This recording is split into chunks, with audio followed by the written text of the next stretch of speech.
السلام علیکم ورحمۃ اللہ وبرکاتہ۔ ناظرین، استقبال ہے تمہارا ہمارے یوٹیوب چینل میں۔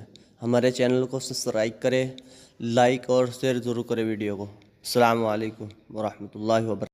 ونستعينه ونستغفره ونؤمن به ونتوكل عليه ونعوذ بالله من شرور أنفسنا ومن سيئات أعمالنا من يهده الله فلا مضل له ومن يضلله فلا هادي له ونشهد أن لا إله إلا الله وحده لا شريك له ونشهد أن محمدا عبده ورسوله صلى الله عليه وعلى آله وأصحابه وصحبه أجمعين أما بعد۔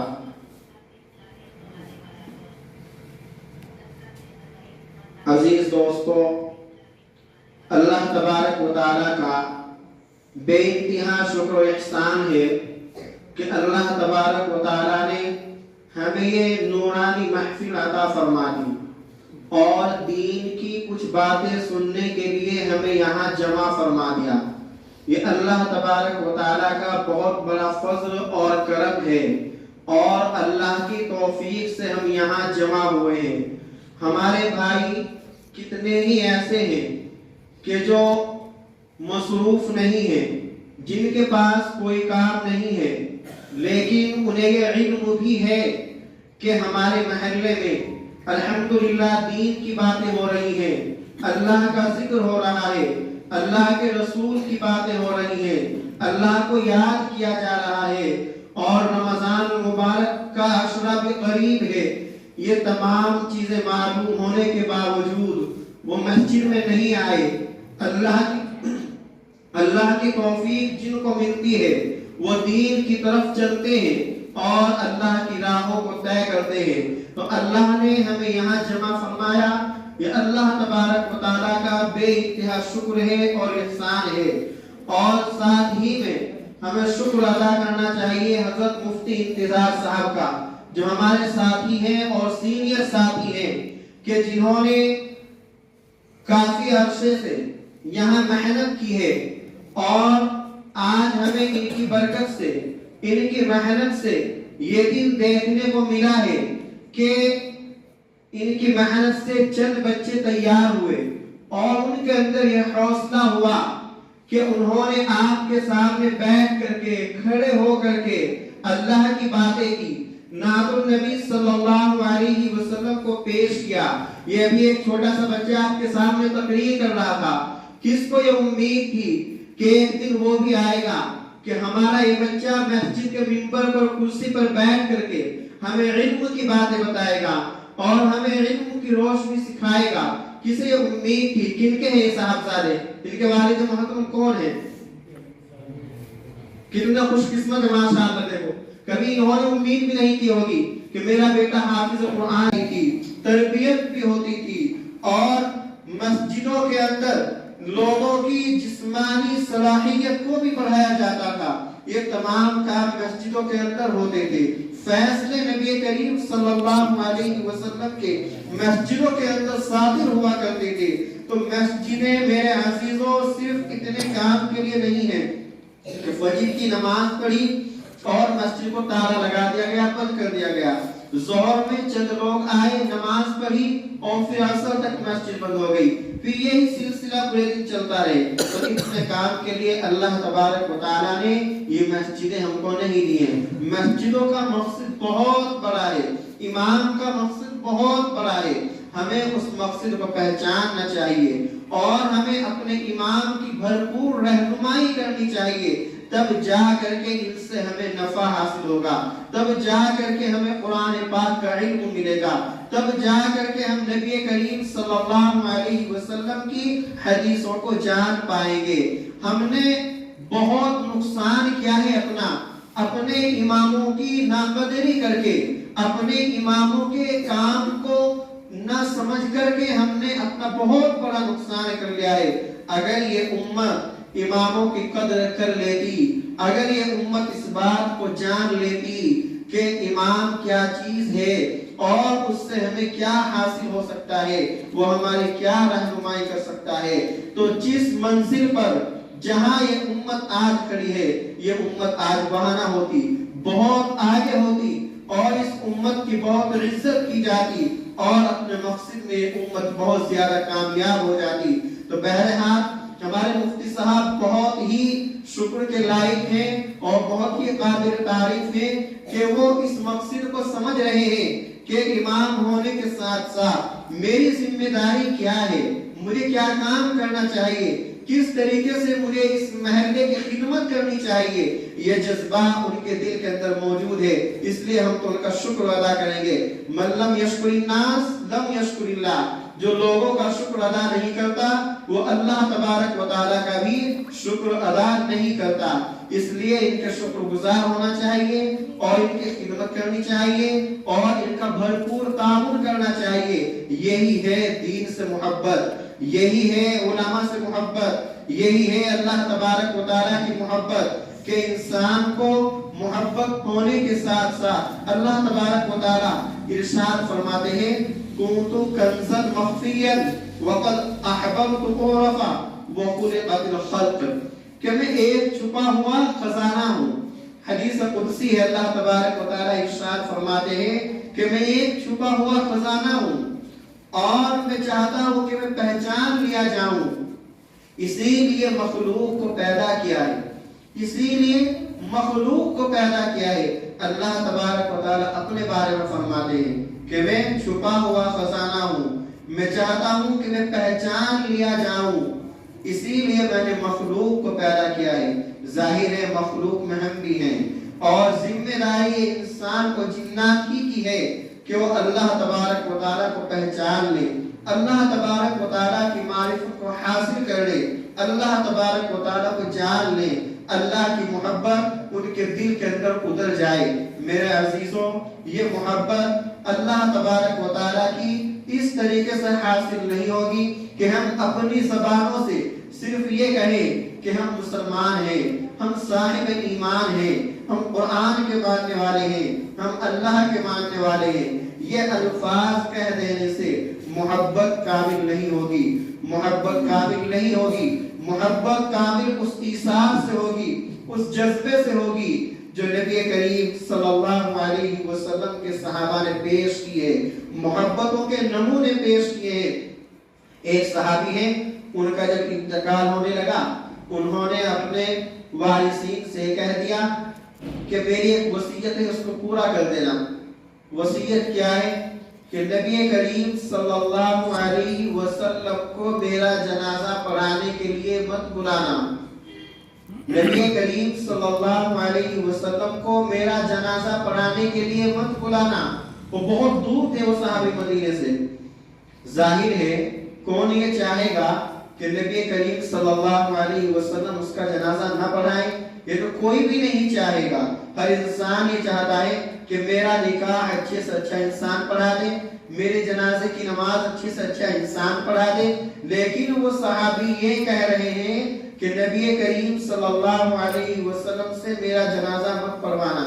وجہ پوچھی گئی کہ میں بہت دور ہوں مدینے سے، نبی کریم صلی اللہ علیہ وسلم تشریف لائیں گے، ان کو بہت مشقت ہوگی، گرمی میں آئیں گے، دھوپ میں آئیں گے، ان کو سفر کرنا پڑے گا، مشکلیں برداشت کرنی پڑے گی۔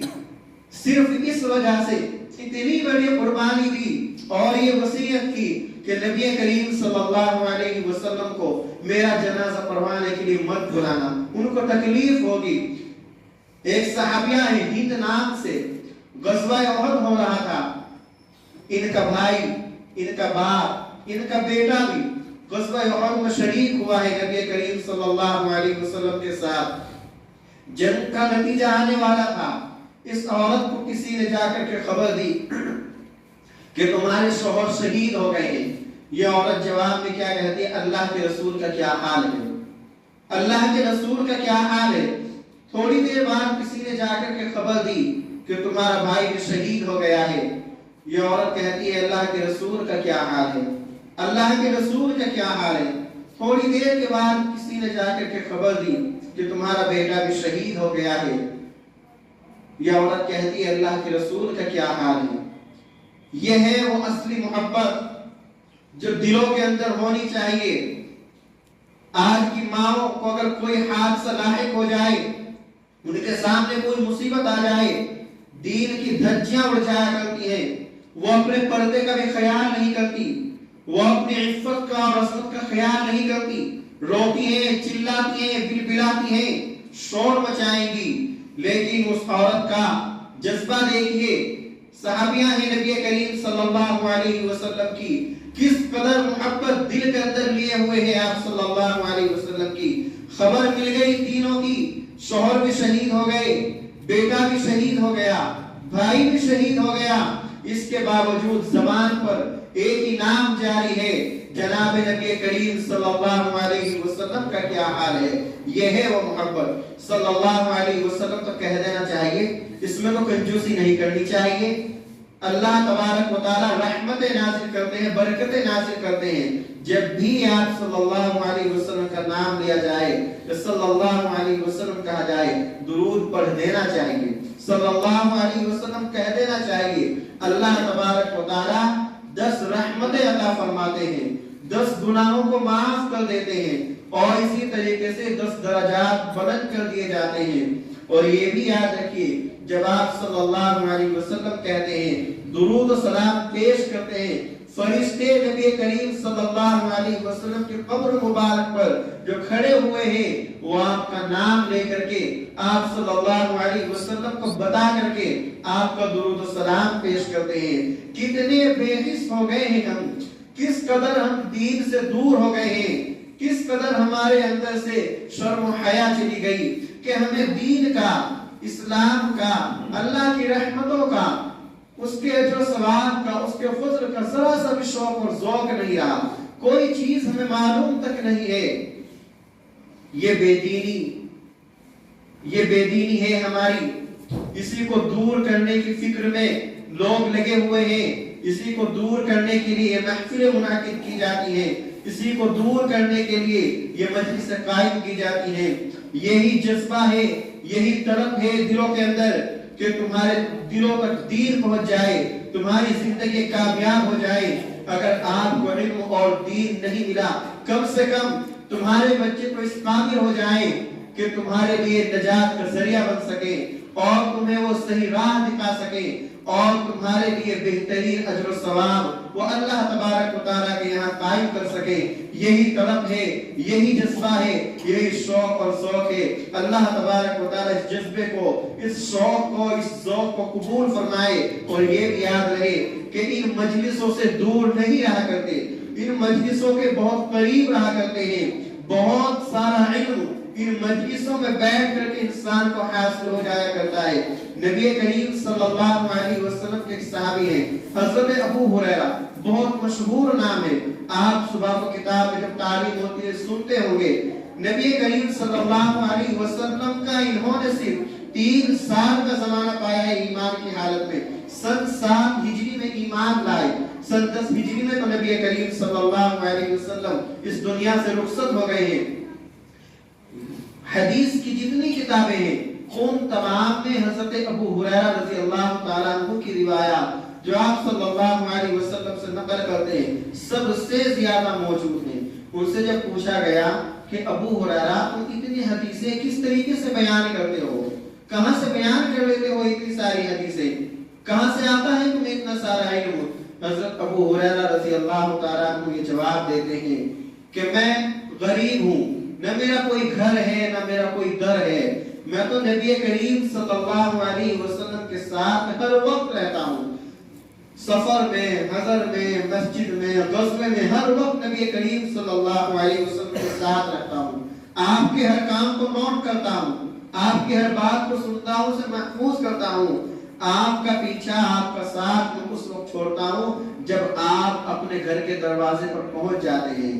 آپ لوگ بزنس مین ہیں، آپ لوگ اپنے کام بھی کرتے ہیں، کاروبار بھی کرتے ہیں، نبی کریم صلی اللہ علیہ وسلم کے پاس آپ کم جاتے ہیں، لیکن میں ہر وقت نبی کریم صلی اللہ علیہ وسلم کے پاس رہتا ہوں، اس لیے میں اتنی ساری حدیثیں بیان کرتا ہوں، اس لیے اللہ تبارک و تعالیٰ نے مجھے یہ علم دے دیا ہے۔